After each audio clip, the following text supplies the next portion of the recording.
Today's topic is going to be very exciting because I wanted to come out on Wednesday. Okay, I got home and I was very tired. I think that's what happened. But today's topic is going to be very exciting because I did a video, I did a write up on Ugu Kingdom and Benin Kingdom. I was contacted. I was contacted.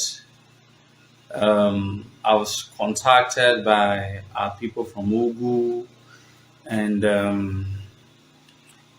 the roots. One of them um, I'd called for a public debate, and I didn't waste time in my usual self.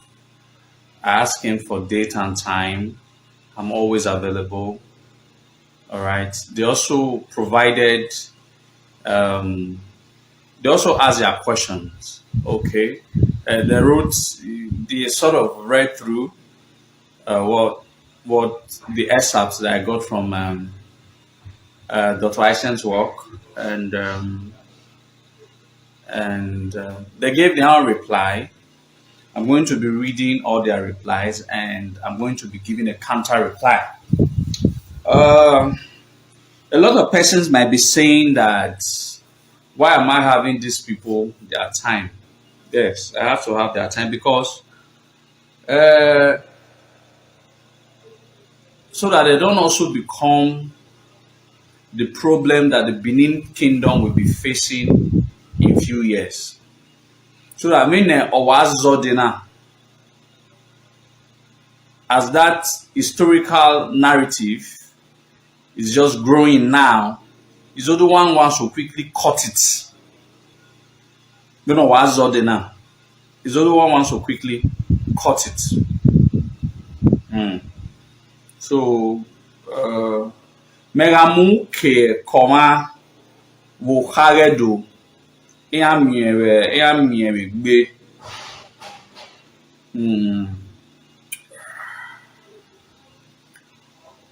Anybody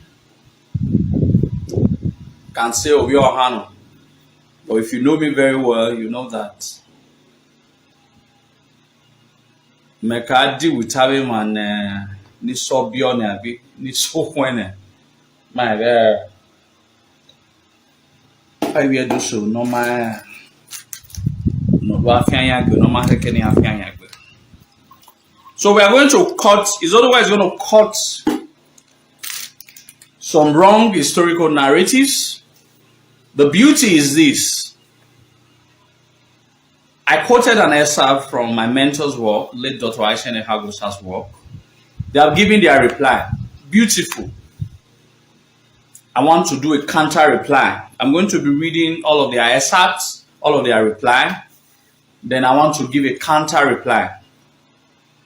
We are not quarreling. We are not fighting. This is us. We try to put our own history into right perspective.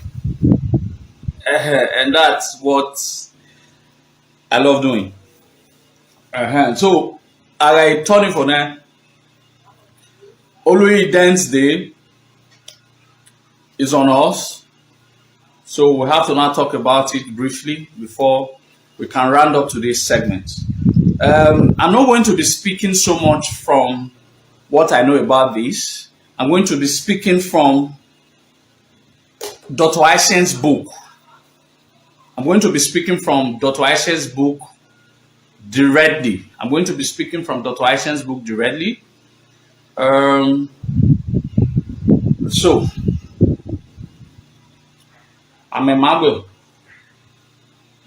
Just a minute, let me get myself a cup of coffee because it's story now very, very interesting. So now I have another cup of coffee attack. So,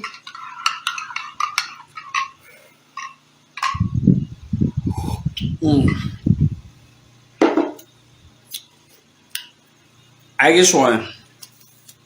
All right. Last 2 weeks, I made an historical clarification on Ugu and Benin Kingdom. when I did that, a lot of persons were not. A lot of persons were very happy. A lot of persons were not also very happy. Um, I completely understand why a lot of persons are not happy. In course of that, I was told that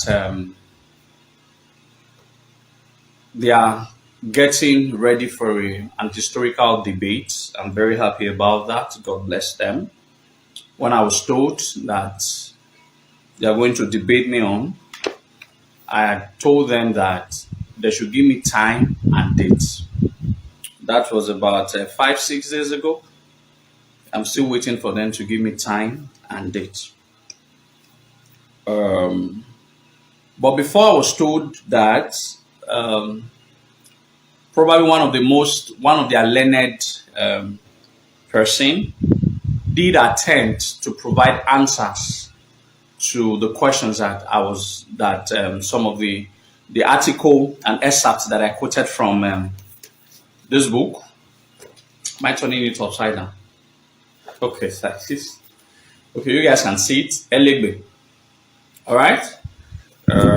Prince of Benin and Orion territories. Okay. So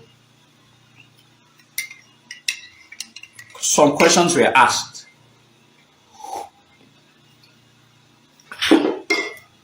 This in the hot. So questions were asked. So let's go straight to work.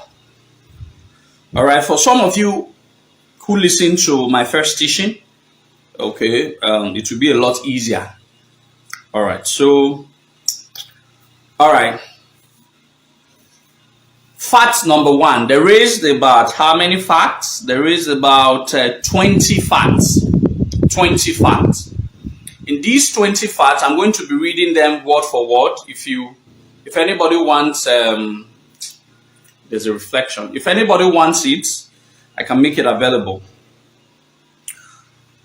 Fact number one. The writer said, this was sent to me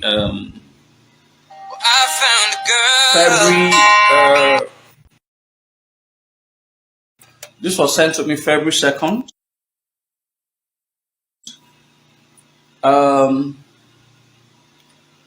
Question number one, or fact number one.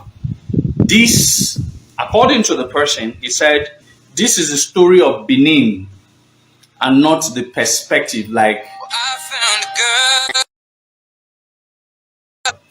you call Larry.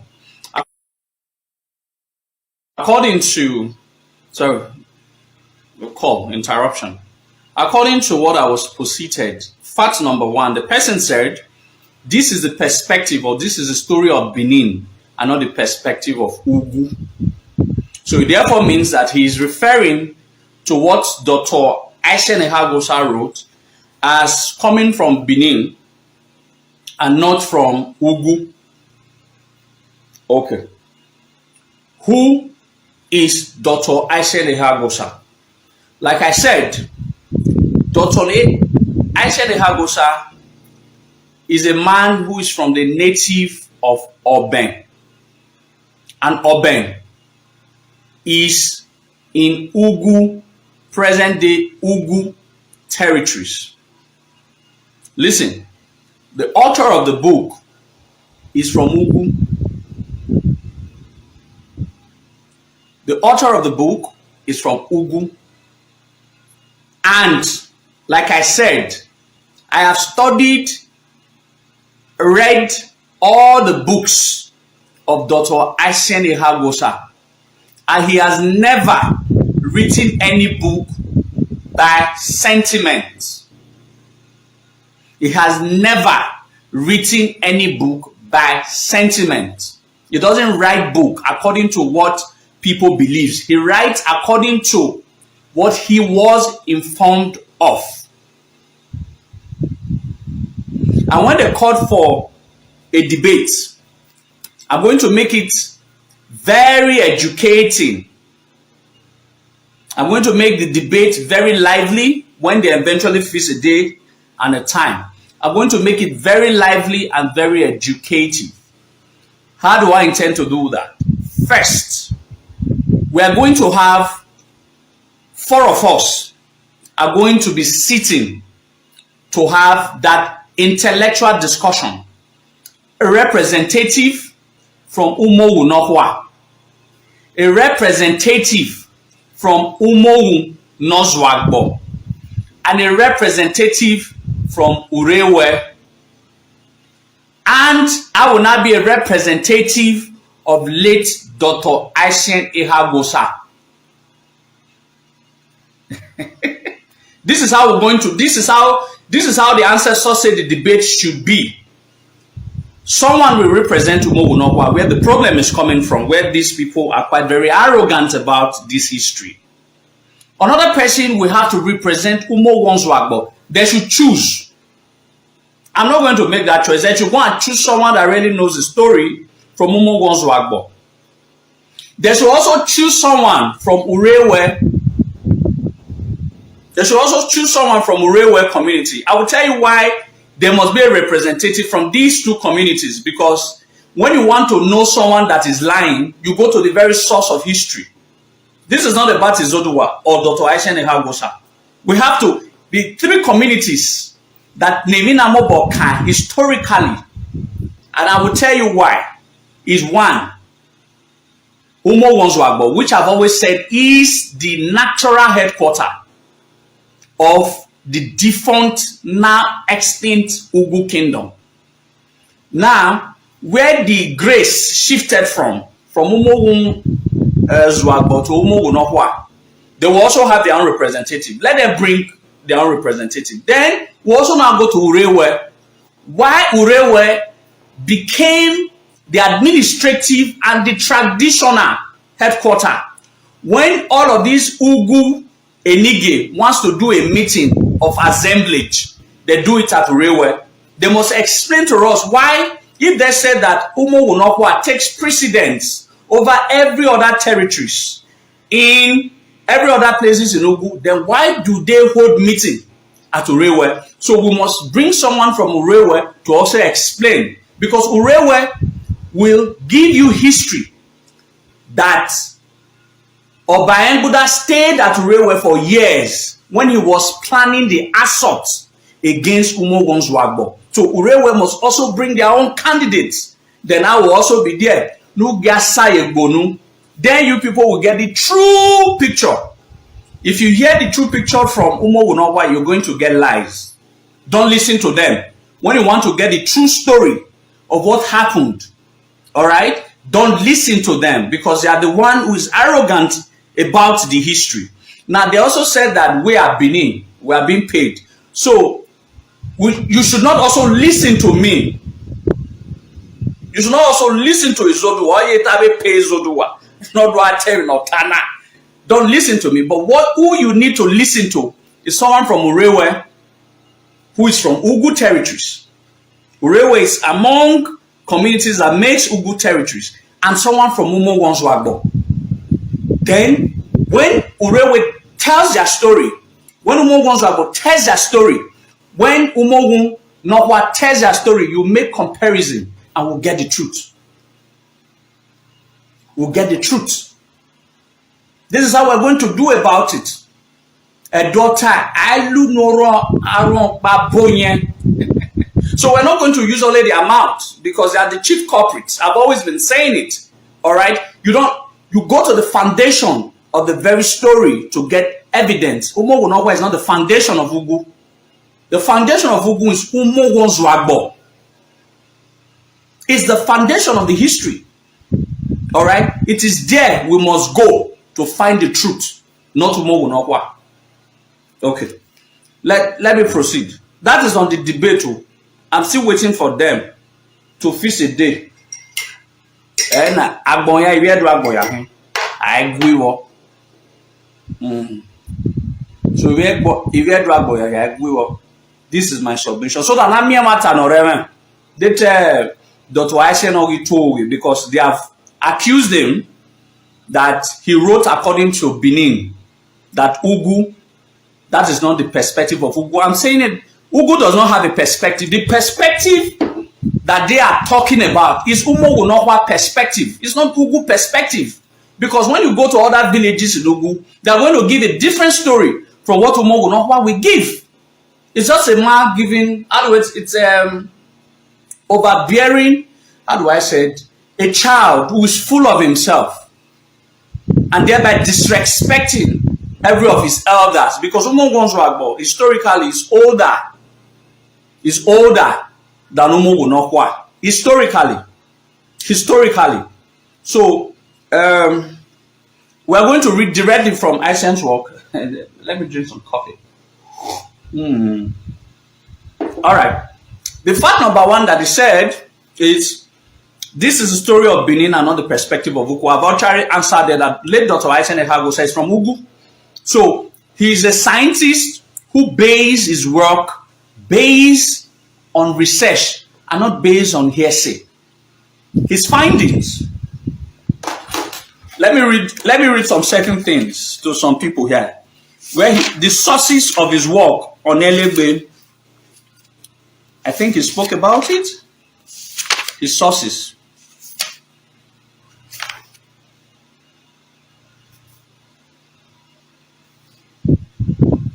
All right.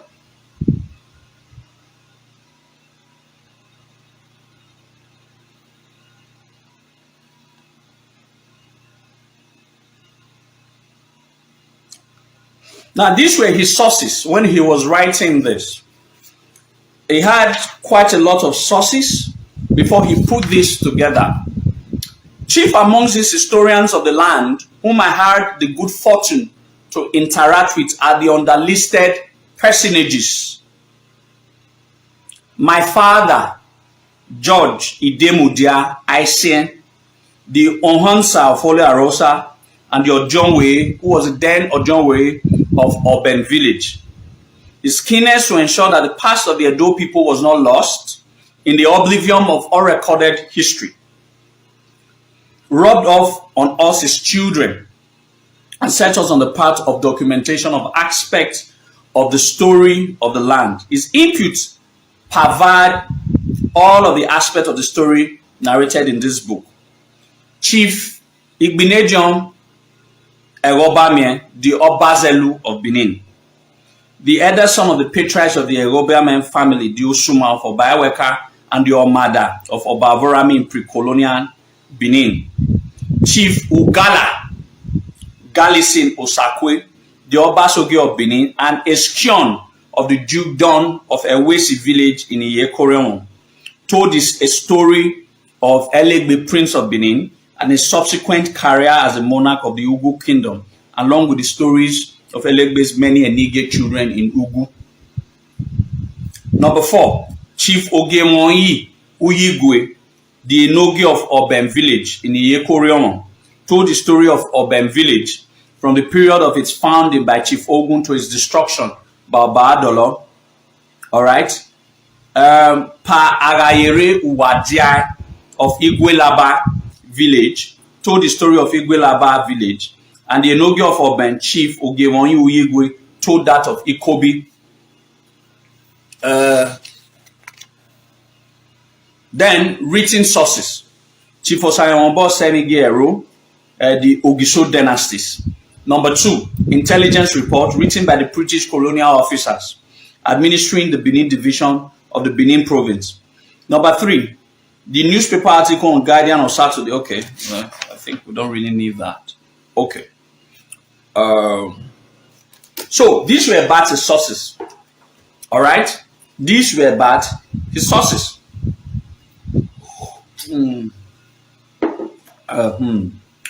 So, fact number 2. You know, we've talked about fact number 1. Fact number 2. The person said, the Oba of Benin is a victor in every war, but they could not report differently in the case of Ozolwa and Ise, or the death of Ozolwa at Uzea in Isha. Now, the person is saying that, according to what the saying is that, oh, the Benins will always write to shoot themselves. All right? Why didn't the Benins told the world that Oba Ozolwa was defeated by Oseno Utekon and was also defeated at Uzia in Asian land. That is what he's saying, that Oba, according all Benin historians will never say that Oba of Benin was defeated by Ise, and that Oba of Benin was also, Oba Zola was also defeated at Uzia, or was killed at Uzia. That is what he said. The question I asked, that I want to ask, how did he know of it? Is it also Ugu's story? Is the Senovite come from Ugu territories? Is Uzia in Ugu territory? How did he come to know of it? How did he come to know? He said, according to him, that nobody says that Oba has lost, one of the Obas was defeated by one of the Benin, whatever, called Ise and all of that. The question I would like to ask, I have read Ise Novi Tekom defeating Oba Ozolwa in more than 4 books. In more than 4 books. And I've even mentioned it in one of my live video. In our MER Unuta, but it's recorded in books. If he said that the Benin's did not talk about it, how did he get to know of it? So that means he's lying. Alright? How did he get to know of it? That means he's lying. Alright? So, that is a question that needs to pose to him. Everybody knows Ozolwa travels at Uzia. It's all written in all the pages of books. All written. If he said that the Benins always conscript this history, how did he get to know of it? Then, point number 3. He said, Ugu was not conquered. Listen very well. This is what he wrote. Pay attention very well. He said, Ugu was not conquered, but by a truce. A submission was made. A submission to who? He didn't say that. He didn't say that. Alright? A submission was made. But he didn't say that. Ugu was a sovereignty within a sovereignty. Look at what he said. He said, Ugu was not conquered, but by a truce. Ugu was not conquered, but by a truce. A submission was made. A submission to who? He didn't say that. He now said Ugu was a sovereign within a sovereign. How can a sovereign be inside a sovereignty? That is a question I want to ask.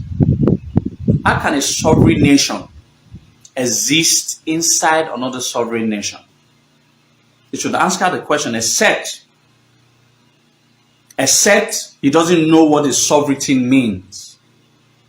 How can a sovereign nation, a sovereign territory, exist inside a sovereign territory? That is his point number 3. He said a truce. Ugu was not coming about a truce. A truce between who and who? A submission was made. A submission to who? Who did Ugu submit to? What truce did Ugu made? What part of our history was a truce made?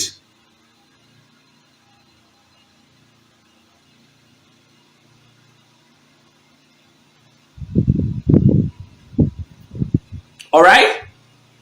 This is a question.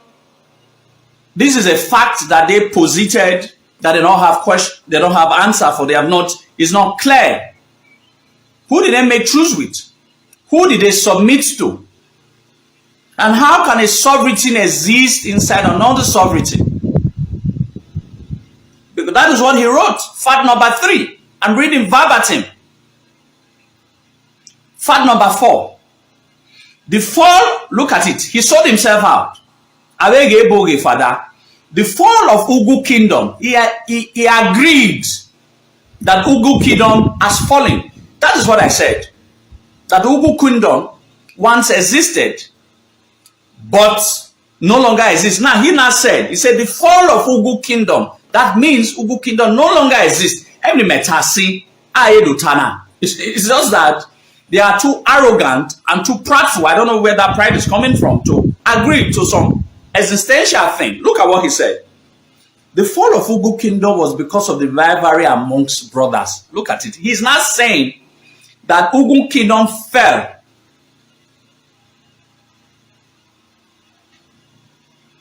All right? He's not saying that Ugu Kingdom fell, but it was because it was fight amongst brothers. In the first place, Oba of Benin is a brother to the founder, Oteyahin. Now, but the question is saying that he doesn't want to give the victory to Benin. Instead, he now corrupted that, yes, Ugu Kingdom actually fell, but it was amongst the fight. He said the fight amongst brothers. Well, he didn't expatiate on that. We are waiting for him to say, how did the brothers of Elegbe or the sons of Elegbe eventually fought that led to the fall of Ugu? But he agreed, and which he agreed that Ugu does no longer exist. He said the fall of Ugu Kingdom, that is Ugu Kingdom no longer exists. Abegebo, Abege father. Alright? Abegebo, Abege father. The fall of Ugu Kingdom was because of the rivalry amongst brothers. This has answered the question. This is what Izoduwa said from the very beginning, that that Ugu Kingdom no longer exists. There's an Ugu territory that where Ugu whatever had its jurisdiction all over. That is what I said in the very beginning. And they said, no, Ugu Kingdom still exists. But one of them said that Ugu Kingdom has fallen. So it no longer exists. That's according to him. But what is the disparity now, where he disagrees with me, is that that is what he's saying. For him to give the victory to the real victor, they had rather give the victory to themselves. That is why I said arrogancy. Emma. Fact number 5. He said Umo Wonzwagbo is from Umo Wonzwagbo Ori Boyegbe, not Umo Wonzwagbe. He's saying that Ozwagbo did not come from Umo Wonzwagbe, that it came from Ori Boyegbe. This is completely badadash.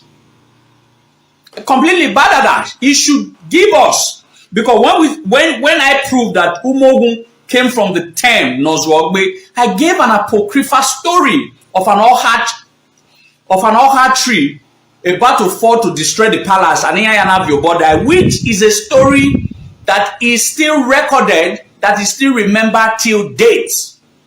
And that is where the word came from, Ozwagbo. Now, he said that that is not what the story came about, but he should tell us what was the story behind what he wrote, Ozwagbo, or why the Ozwagbo? He has not answered that. Why the Ozwagbo? Veduati Ozwagbo. Ozwagbo does not have a meaning in Benin. They should not try to give it a meaning. Ozwagbo does not have a meaning in Benin. It's a how do I probably? It's a word that emanates from its origin and words, which is Nozwagbe, which is a story that every Umo Wanzwagbo knows. Now, an Umo Wunokwaga is not telling us that what the story that has been passed down from generations to generations by their own people, that is not correct. And yet they say Benin cannot tell them their story. Fact number 6, he said they failed to account for events of about 400 years before the destruction of the old Umowu. He said that we've not been able to tell what happened in those 400 years. If according to them, an outsider could not tell what happened in those 400 years. Why can't them who are why can't they not tell us what happened in 400 years? In case they don't happen extensively, some of the things that happened in the space of those 400 years were talked about in the works of Dr. Ice, and I will read a couple of them.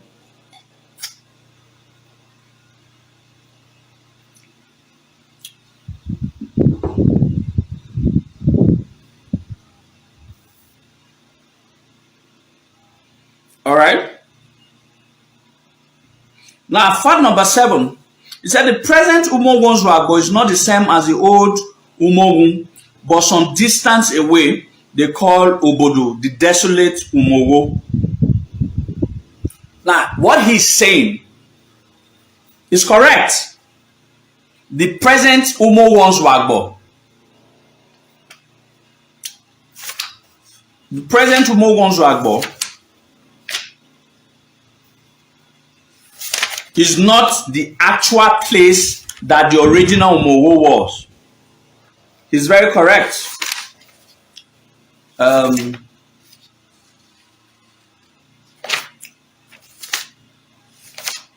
was cited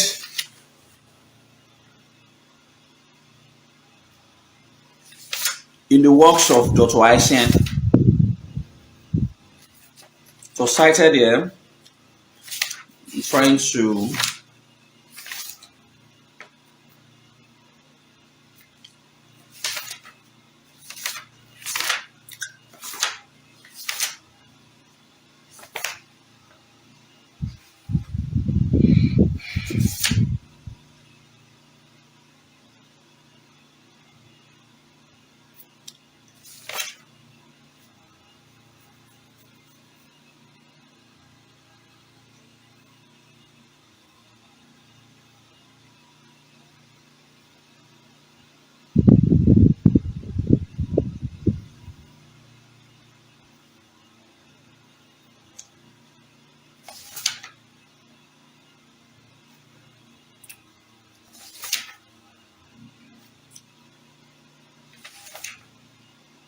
okay, I probably will look for it where it was cited. Okay. I probably will look at it where it was cited. Yeah. It has happened to all communities. It happened to my own community. Almost all communities in Benin were not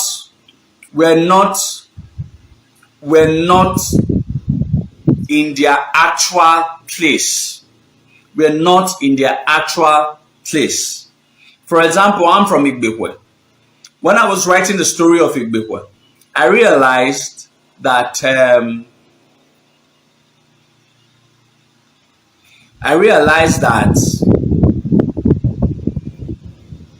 I was taken to our original location. It was deep inside, but after the colonial times, when the colonial administrator started creating third routes, most of the villages started moving towards the third route so that they can have accessibility to go to other places within and outside the kingdom. So most communities left their original birthplace and moved towards where they can have accessibility of the road. But it doesn't change the fact that Igbekwe is Igbekwe. For the fact that Igbekwe used to be more interior and it came outside does not mean that Igbekwe that was interior is different from the Igbekwe that is now exterior. And that is what I want to try to explain. All right? That is what I want to try to explain to him. The present Umogun's Wagbo is not the same as the old Umogun. It's the same. It's the same. For the fact that they changed location from the original place where it was located does not change that Ema Nokumogun Ozwagbore, because Yangi move the Kenya Kai Adu no there. The Kenyan motto where they will have an accessibility to other places does not change the fact that they are not the same community people. All right, this is what I'm trying to correct there. All right, I just pray I just pray I see it.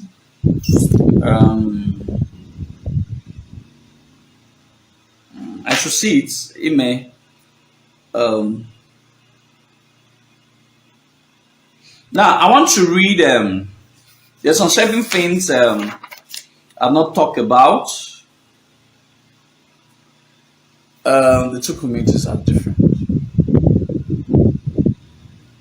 The royal don't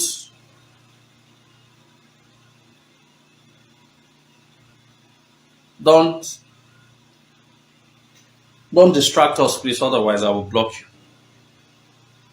I'm not saying you shouldn't be part here, but don't distract us.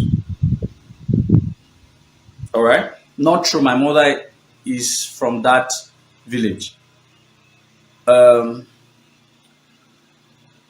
You have to tell us why you say so, Linda, BX, Daphne. All right? And that's why we're here, to cross-examine fact. All right? Well, I don't really know where it's not true, but if anything is not true, you can even call true. You can even call true. You can even call true. All right? Elegbe, number 8 points that he wrote is Elegbe property of where was shared among their villages, namely Ronigbe with Asaiwesi, Umozu, and Umowunohwa with Osun and Egba. I don't know of that. That is not our primary concern. So I'm going to skip point number 8. Now, point number 9 was Olo Adagweze, means the one who was choosing Ada, the scepter of authority, a prophecy by their father that came to reality. It was a rivalry of brothers for the throne of the father. All right. Now, for what Dr. Aishen have here, he spoke about Olo Dagweze. What he wrote about Olo Dagweze was that Olo Dagweze was the second son of Ehengbuda.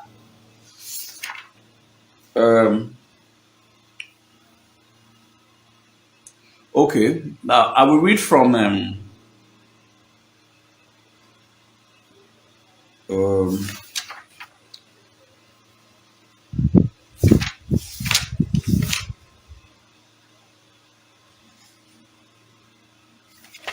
page 125. Before that, we have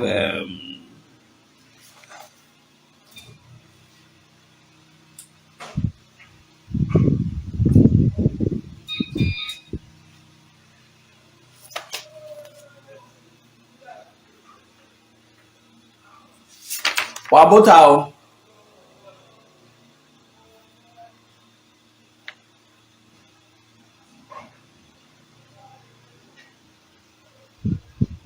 Okay. All right. I'm trying to get it from the book so that you can get. Elegbe's elder son. Look at what Dr. Aishen Hagosa said. Elegbe's second elder son succeeded his father as the monarch of the Ugo kingdom. There at the capital of Omogo. He was the ancestor of the Ugo monarch, Igiehon, whom Obaehengbuda vanquished during his conquest of the Ugo kingdom 400 years after Elegbe. The second of Elegbe's children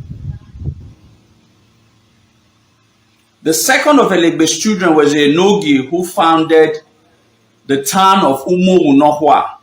His name was Olodagweze. He was the ancestor of all the subsequent Enigi of Umowunohwa. The third of Elegbe's princes founded the dukedom of Ibazogbenugu.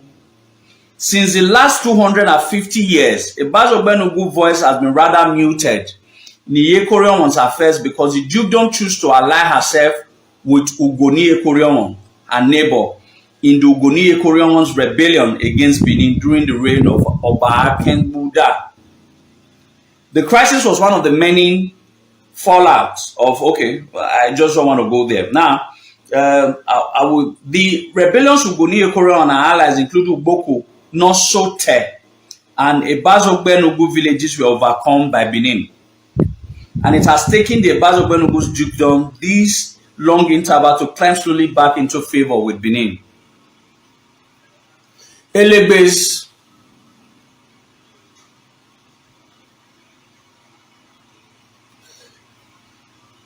fourth son founded the dukedom of Ewese. The name of the prince was Usi. All right. Now, I don't want to go through. What I've been able to establish for people to listen to clearly is that in ancient work, he has stated it very clearly that Olodagweze was the second son of Elegbe. All right. And according to him, Adagweze lived in Urewe as a hunter before he became Obanugu. He never became Obanugu. His point 10 is saying that Olodagweze, all right, lived in Urewe as a hunter before he became the Obanugu. He was not an Oba. He was the second son of Elegbe. First son of Elegbe continued in the line of becoming Obanugu, while the second son, which was Olodagweze, established the dukedom of Umogunohwa.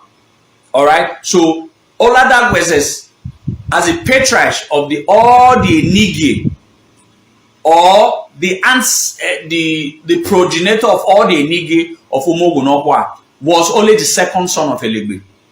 And at what not time was he accorded? You go to page.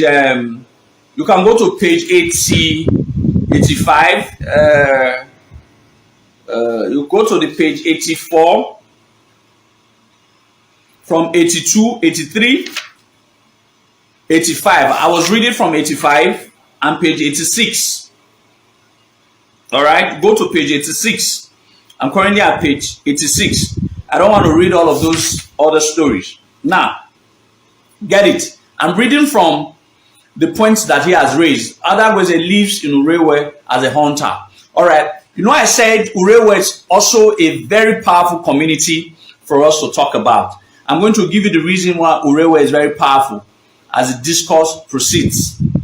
It was about 15 years after that Adagweze took over the throne because of leadership crisis that resulted in the second interregnum of Ugu Kingdom. Adagweze was the founder of Umogunohwa. All right? No, I blocked the guy. What concerns me with Uronigbe? All right?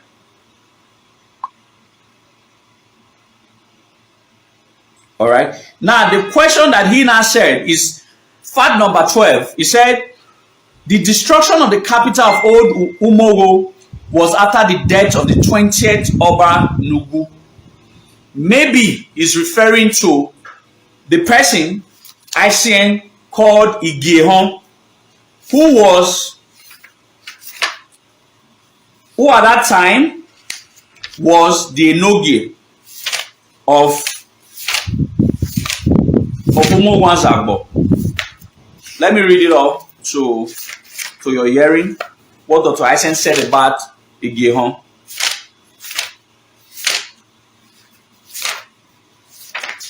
Okay.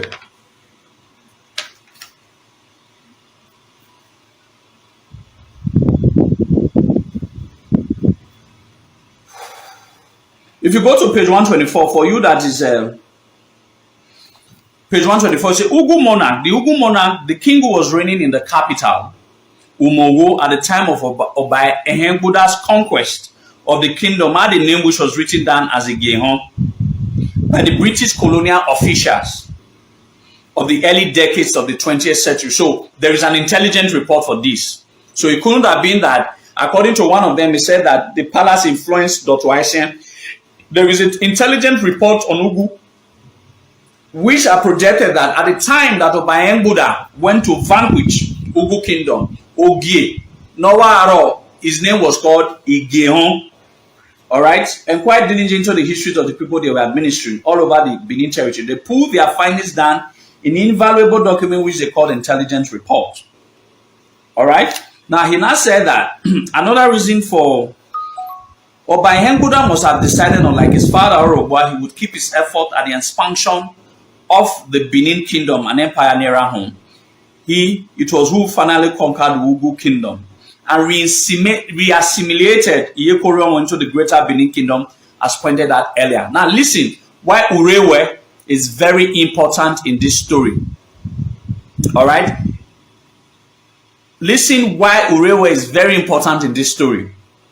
Ehembuda Feed's headquarters in his campaign against Ugu was sighted in the village. Was sighted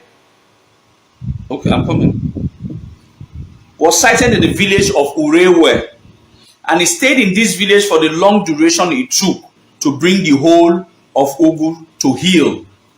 These are facts and evidence. He's going to prove now why it is true that Oba Ehembuda actually stayed at Urewe, the Oba who eventually destroyed the Oba who eventually destroyed Ugu Kingdom. These, okay.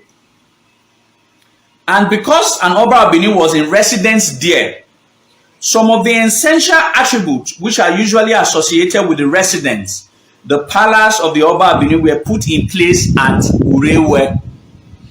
These are royal attributes which no other villages in the Orion territories possesses. They are attributes which the native of Urewe village are proud today to show off to visitors. So, for some of the people who is saying that it was not an Oba who actually conquered Ugu Kingdom, all right, we've said all of that at the beginning. We're not talking about at the later part, Ricky, Edmai, I don't know how to pronounce that. All right. Dr. Aisha Nehagosa said that the field headquarters where Oba Ehembuda stayed in his conquest of the Ugu Kingdom, all right, in his conquest of the Ugu Kingdom was Urewe. Now, how do people know that Oba Ehembuda actually stayed at Urewe? There are 5 things that Oba Ehembuda erected, that was erected at Urewe, that Urewe village.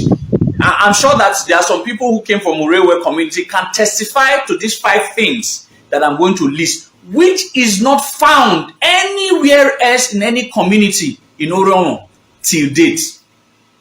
So that means these things were found there because an Oba stayed there to do what? Because he had a war against the Ugu people, and which he diligently conquered. All right. Now, the first attribute that Oba Ehembuda created, that he created an Iya. The Iya. Itan of Edo, Oba Raya. Oba does not stay outside the moat. He stays inside the moat. So when Ehembuda stayed there, he had to dig a moat around his palace at Urewe.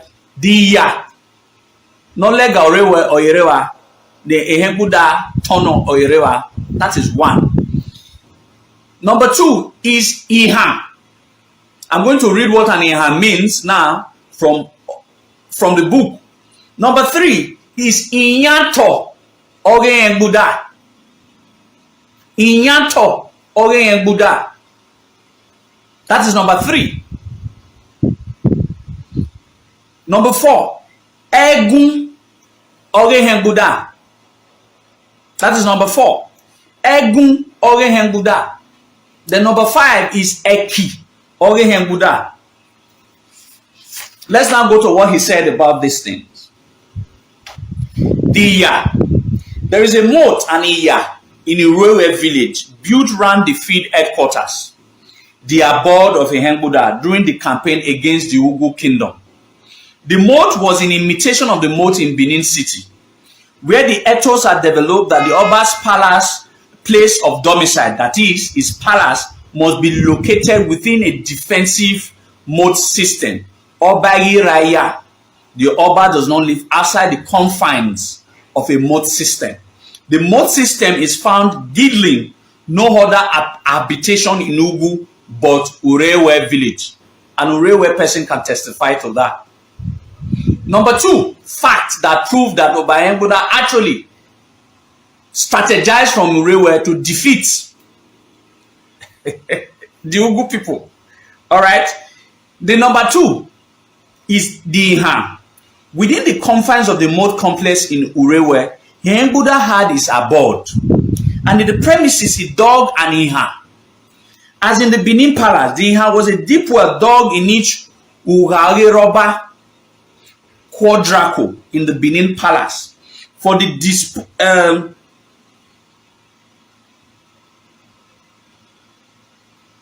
enige is usually, it is found in the palace of the Oba of Benin.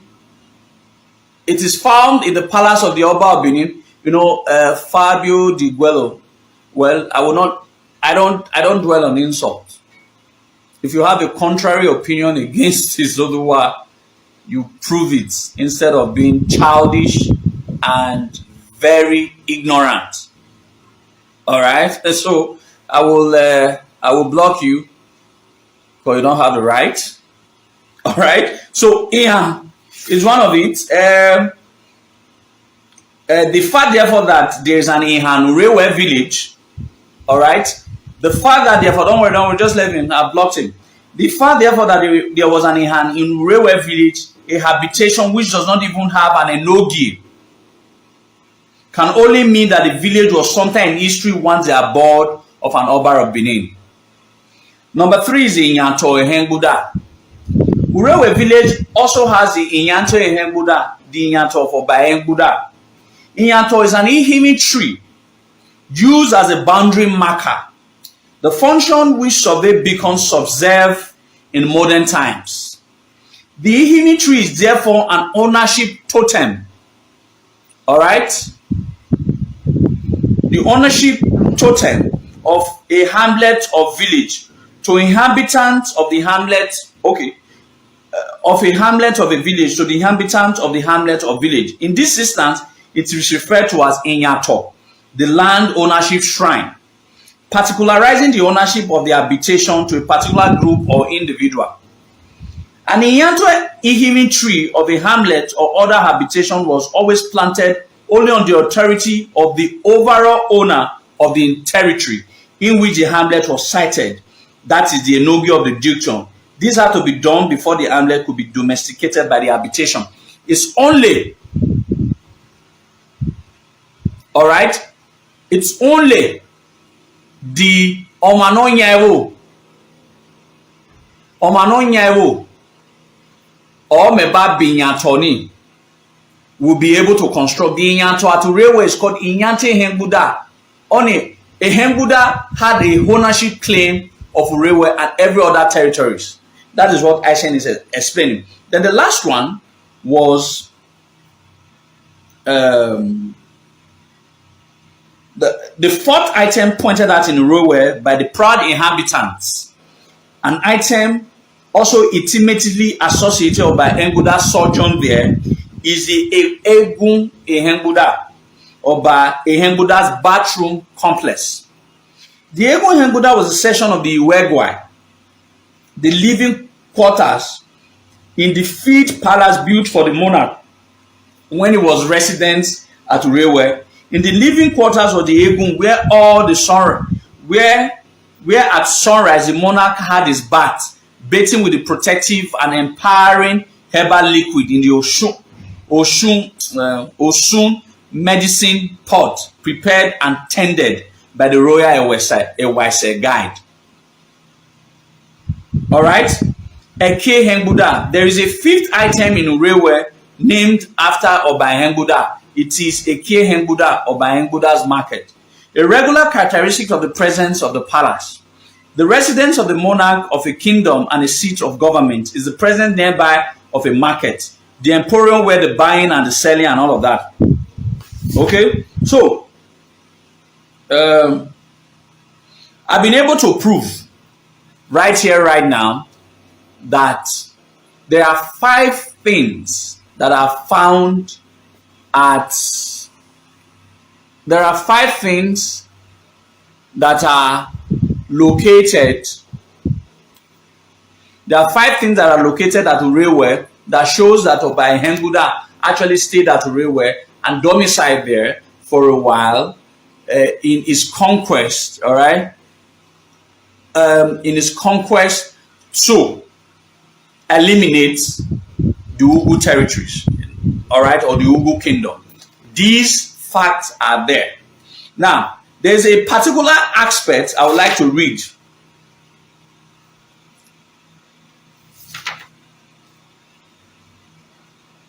Okay. Now listen. I can't read everything. If you need the book, go and buy. If you need the book, go and buy. There is nothing here. Everything written on this book is how Ugu kingdom was vanquished. There's nothing that supports you. All right? So I can't read everything. If you need the book, go and buy. All right? I'm just trying to read some few points. It was in Urewe, I said that when you want to talk about the debates, 4 people must be represented. They should bring someone from Umo. They'll bring someone from Umo Gonzoagbo. They'll bring someone from Urewe. And someone to represent this book. Let me. All right? Okay.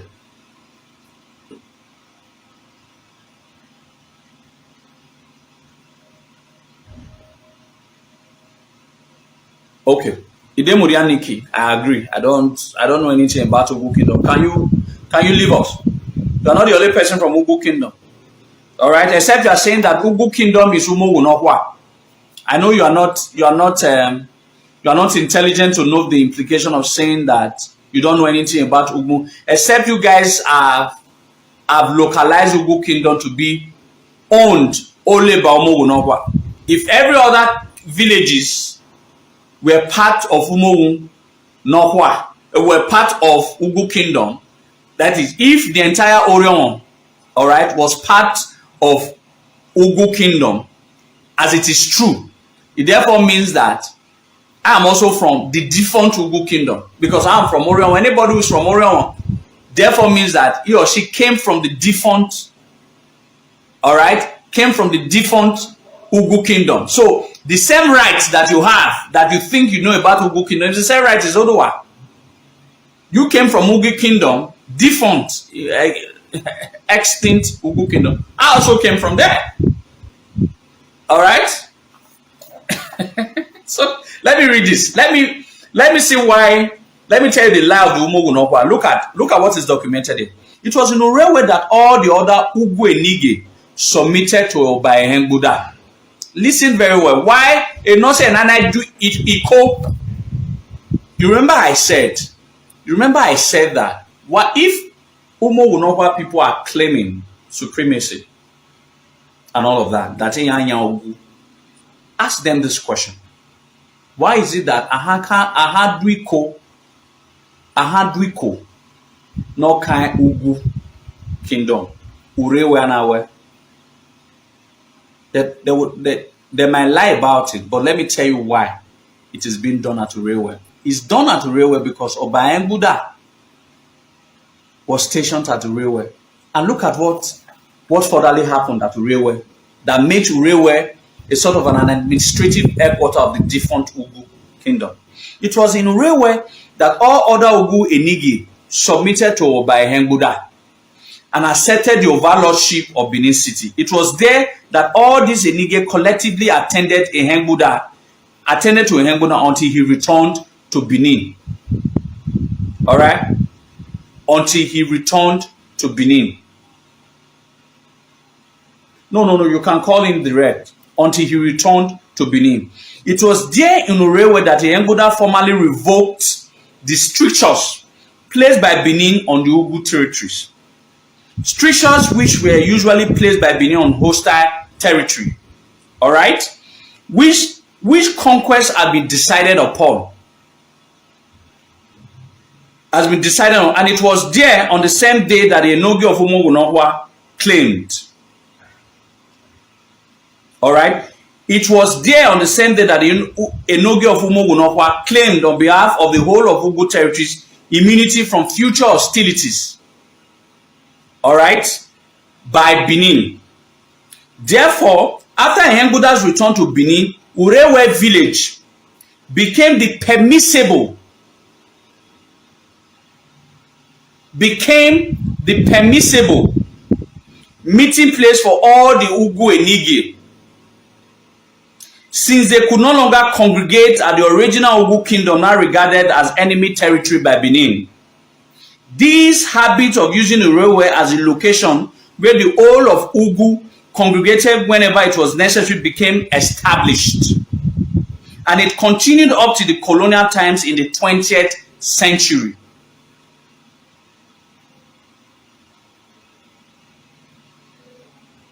All right?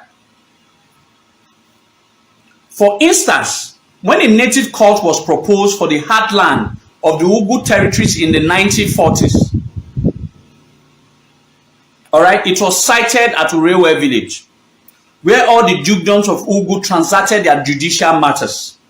The Onogi of Umogunobwa, because of the great increase in size of the population of his dukedom, which was a fallout of the conquest of Ugwu capital by Benin, became the most visible Enoge in Ugwu. Through him, the Oba of Benin acted whenever he had to deal collectively with all the Ugwu Enige. To the Enoge of Umogunobwa was henceforth reported in the first instance the demise of any of other Ugwu Enige. He then brought the information to the Oba of Benin, to the Oba in Benin. It was also in his palace that proclamations from Benin, all right, which concerned the whole of Ugwu were announced. The vassalage capital of Ugwu moved to Umogunobwa. You see, it moved from the original place of Umogunobwa to Umogunobwa. Listen very well. Say the vassalage capital of Ugwu moved to Umogunobwa, and in self-aggrandizement, listen, in self-aggrandizement, the Enoge will refer to himself as Oba Nugu, the Oba of the Ugwu territories, claiming the position of Premier Inter Pares, the first amongst equal in the council of all the Ugwu Enige.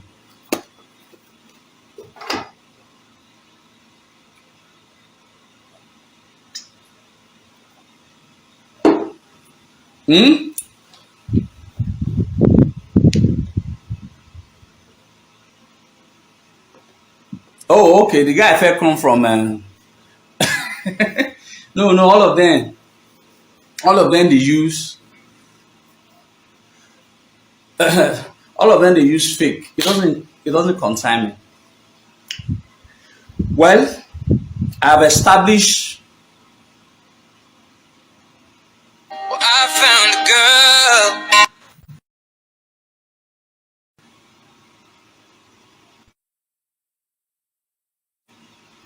I've established facts,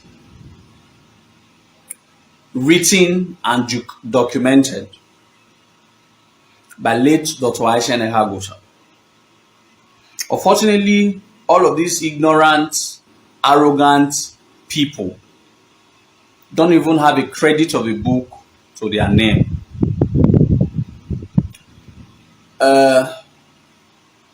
Don't even have one credit of a book to their name. If you have contrary opinion, like I said, some of you called for a debate. You have my number, call me, I will meet you anytime, anywhere. You people have called for a debate. I heard you guys have a WhatsApp group that you were discussing my matter.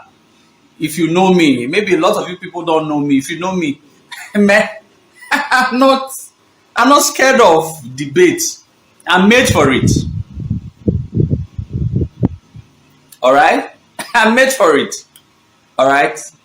There is an intelligent report. There is a book documented word for word that documented the history word for word. Now, what is the problem? The Umogunobwa people, they have hijacked the Ugwu territory for themselves. They feel that they are the only one that can speak for the entire Ugu. There are more than 40 villages that is from Ugu territory. How come they are the only one that are busybodies? Like I said, one who wants to run the debate, 4 persons must be present. Someone from Umu, which is also Ugu. Someone from Urewe.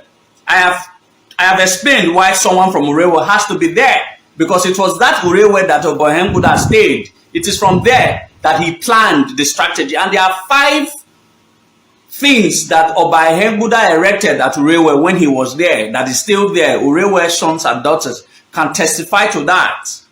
All right? The Eki, the Egun, what's the 5th one? Inyato. The 5th one is Inyato, which was cited by Obohenguda. These are physical evidence, not arbitrary. How do I call it? Not arbitrary ignorance and arrogance. These are physical evidence that has proofs. So an Urewe person must be there to talk about what he knows.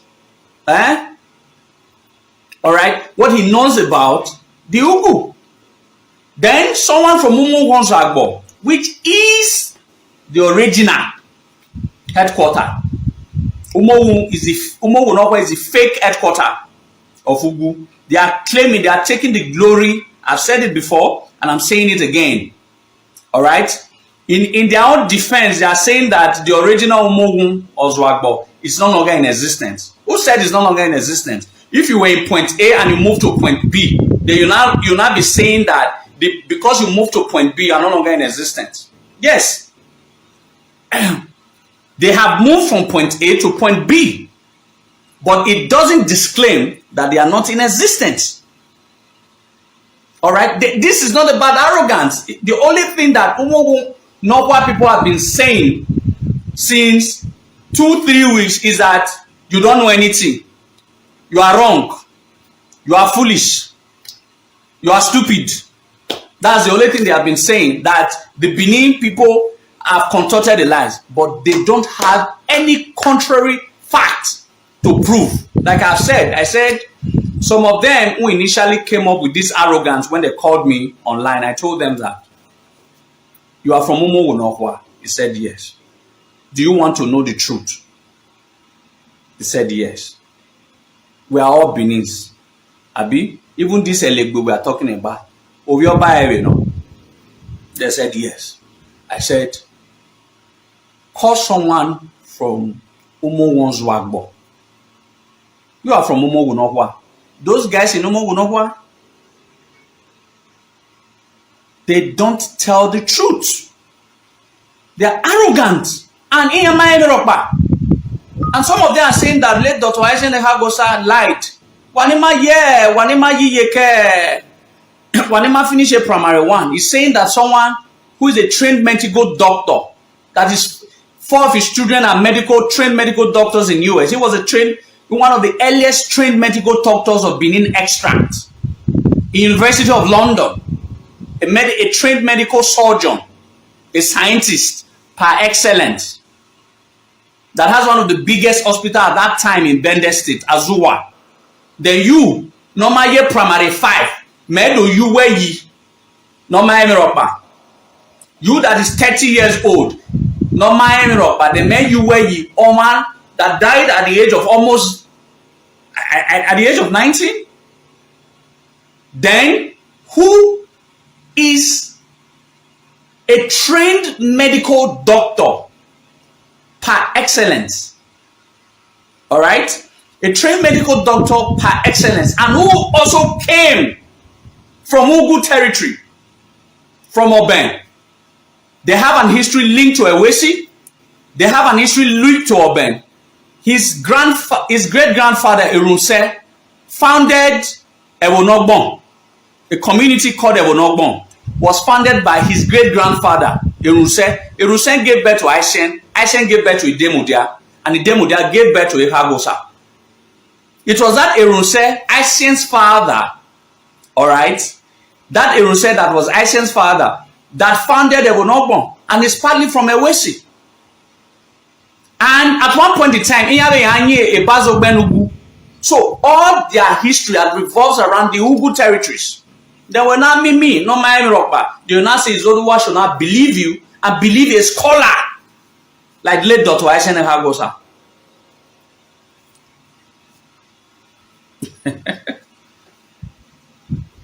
You understand? So how do you do that? How do you comprehend such insolence? You are not up to 40. All right, you've never written any book. You don't even have one single article. I don't even know whether you can even read and write. Then someone who is a trained medical surgeon in University of London, who was the head of all medical, I think Association of Medical Surgeons in former Benin State, who became an historian that has almost about 25 books to his credit. When the mega yi, the mega were not zuoyi.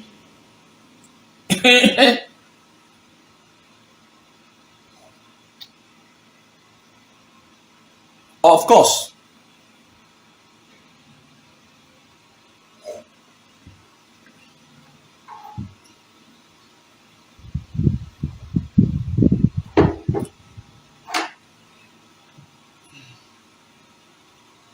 All right. The issue is, like I have said, I don't insult people. I don't insult people. You people have not said anything. You brought a fact which I kicked against. Even in the facts, I think the one that is saying that is Ekmen. I don't know whether it was you that sent the fact that was copied to me. In your fact number 4, you made it clear. In your fact number 4, that the fall of Ugu Kingdom, you said it, and that answers everything. That Ugu Kingdom has fallen. But what you did not tell the people, I don't know whether it's you or some other person,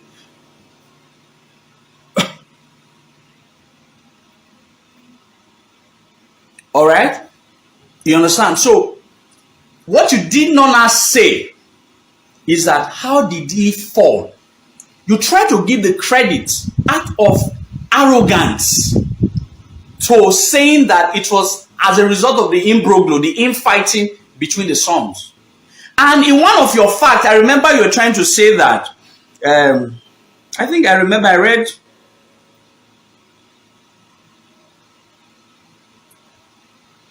in your point number 17, you said Oba Henguda has a bad connection to Ugu.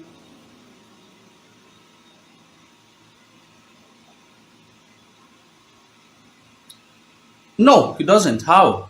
How did Oba Henguda has a bad connection to Ugu? No, he doesn't. Proof. Oba Henguda's mother is called Queen Umelu. Umelu is not from Oregon. Maybe you should go and find that. Oba Henguda, when he was a prince, his name was called Prince Odiawato. Iyenawa Umelu. Umelu is not from Ugu territories. So, all right? So, I don't know how many lies you guys are going to lie. You guys promised me a debate. I am ready.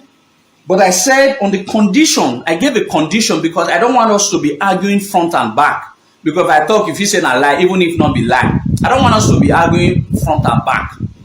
In order to give a permanent truth to this matter, 4 persons must be present in that intellectual conversation. I don't need Agbero. I need someone who can think. You understand? I need someone that you told me to wait. Why? I need someone who can think. I need 4 persons. 4 people must be represented.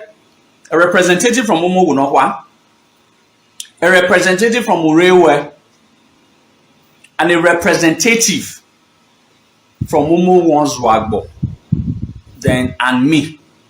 All I mine. All right.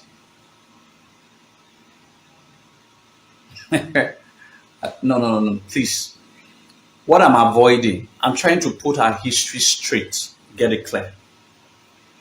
We should not insult ourselves. We should not, under any circumstances, insult ourselves. We should not be insulting ourselves. If you are here, whether you said you're from Ugu, I'm also from Ugu, but I'm a proud Benin man. If you are we shouldn't be insulting ourselves. Anybody can insult me, but what I have said, while you are insulting me, it's only a child. I feel I will be a crime and in my rock bar or table. If you have facts, at your beckon, you shouldn't be throwing insults and tantrums because I disagree with your point. I'm bringing my point. You are saying that your point is more superior. Your point is more authentic than my point. All right. I cannot wait. You talk your own now. You say, why can't you wait till I present my... No. You talk your own. I talk my own. I spoke about it. Was the third son. The founder, the first Enoge of Ibazobenugu was the third son of Elegbe. The second son of Elegbe became the first Enoge of Umowunokwa. While the third son of Elegbe became the first Enoge of Ibazobenugu. I read something. All right? Okay, fine. I agree. Chikeze Ogochukwu. Our ancestors are from Yoruba land. Okay, I agree. Can you run along now? All right. Okay. All right. Well, insult does not give results. Insult does not give results. All right. I'm not swayed. There's a passage I wanted to read just now of a Wegai. Some of you are from a Wegai. Look at what Dr. Imasuen wrote about a Wegai. He wrote something about a Wegai, and I wish to share it. From those of you who are from a Wegai. He wrote something about a Wegai. I read it some time ago. It's really, really, really nice that what I show so that you people can know a little bit of that, can know something about a Wegai. Where did he write something about a Wegai? How that name came about?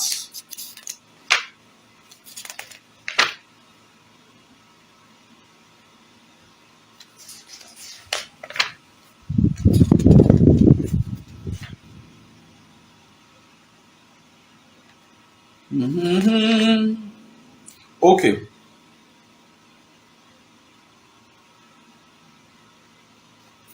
Okay.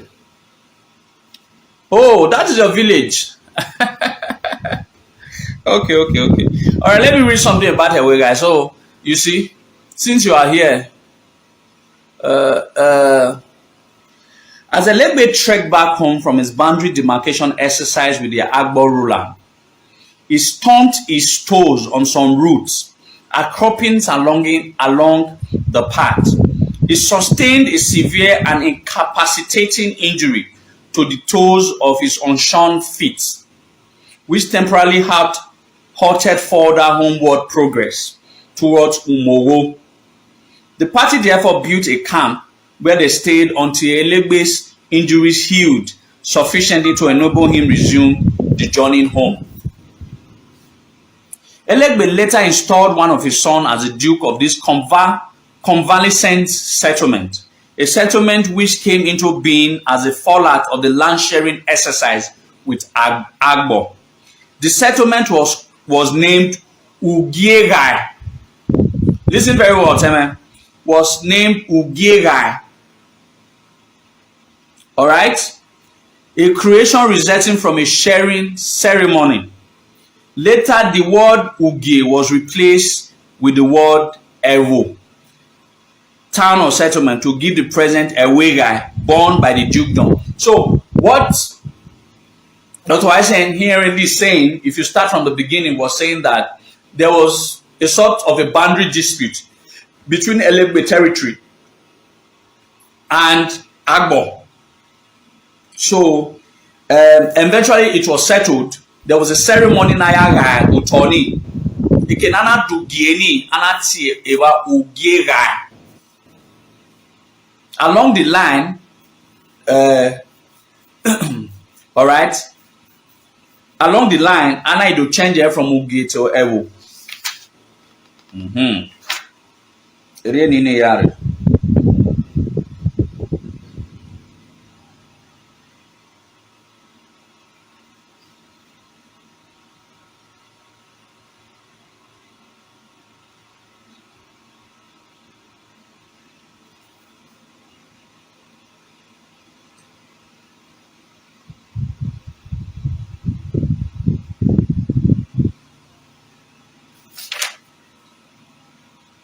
Okay.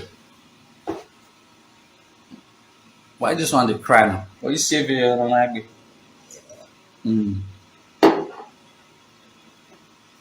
So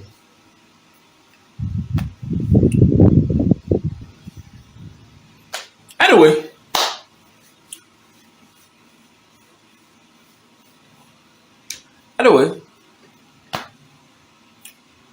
why I was it? Didn't want me.